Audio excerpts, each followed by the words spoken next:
I wish someone told me that her first words were gonna be dada.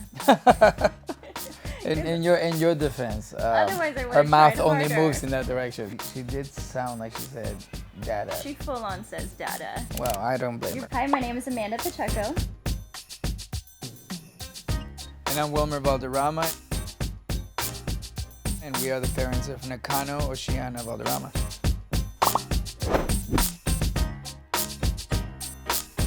I wish somebody would have told me that my world was completely going to melt by having a daughter. There's a very exciting bond between a father and a daughter, and I'm looking forward to that. I already had my first dance with her when she got home, from the hospital, and I can't wait to keep dancing with her and continue to be the best dad. I wish someone would have told me how the balance of being present for your baby is incredibly critical. But I would also offer that you sometimes forget how much more important it is to actually be there for your partner.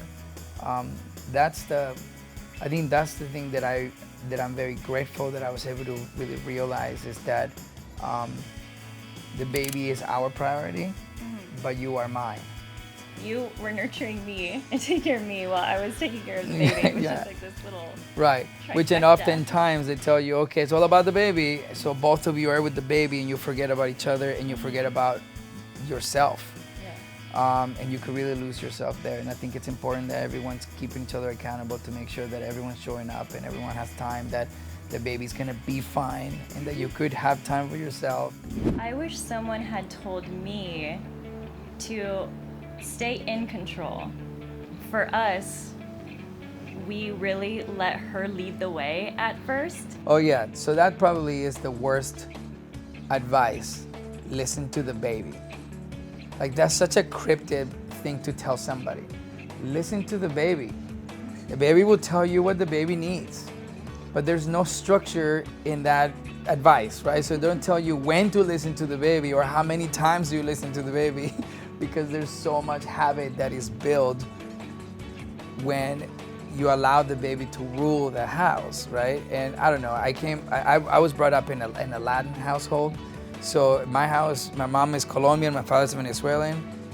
You ate when you were told to eat, and when it's time to sleep, it's time to sleep. I think it's really important to have structure. I wish somebody would have told me to really, really embrace being bilingual when raising a child in a bicultural, environment. I forget to speak to her in Spanish. Being Mexican American and growing up in a household where only my dad spoke it, which is kind of the same situation. I'm learning Spanish, but you speak it fluently. She's surrounded with our other family members who speak fluent Spanish as their first language. So that's critical for me because I didn't learn Spanish growing up. I wish somebody would have told us, listen to yourself more before you listen to others. I think that we put so much emphasis about what we don't know, but because we forget how much instinctually and primarily we actually do know. But the good news is if you don't know, then you don't know.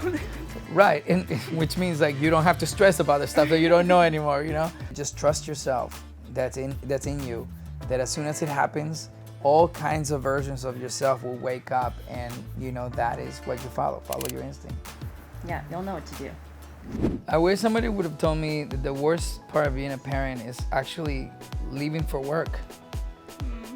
I hate that part. I hate leaving maybe 20 minutes before she wakes up and I don't get to see her before I go to work. That's the worst. That's the worst for me because I am the type of guy that I don't really want to miss anything, and coming home at the end of the day to your family is the best part about being a parent. Your partner is playing with with the baby, and you're hearing the baby laugh, and you're listening to music and the atmosphere, and you walk in. It's a quick reminder of why you wake up in the morning. It's the best part about being a parent, a dad, and a husband is the home you've built. This is what it's all for. It's for these memories and for the road ahead together. And she's not even walking yet. Wait until you walk through the door and she runs into your arms. I mean, I'm already crying right now. I'm already crying just thinking about that.